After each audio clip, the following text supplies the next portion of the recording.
In this video, I will show you how to see deleted messages on Discord. So in order to see that, you first need to make sure that you have a logging bot added.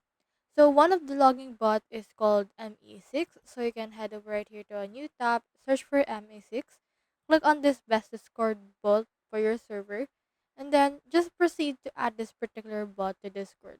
Click on this right here, and then once you have clicked on that, it will open in here a new tab that will allow you to add this bot to your Discord.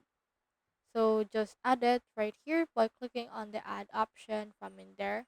Click on authorize, and then it should be able to have access to your messages.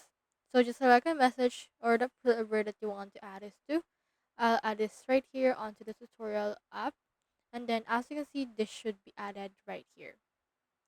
Now you can enable in here some essentials as well. Now once you have added that, they should be able to keep track of the deleted messages on your server. So for example, for this one, you can head over and then talk to them right here.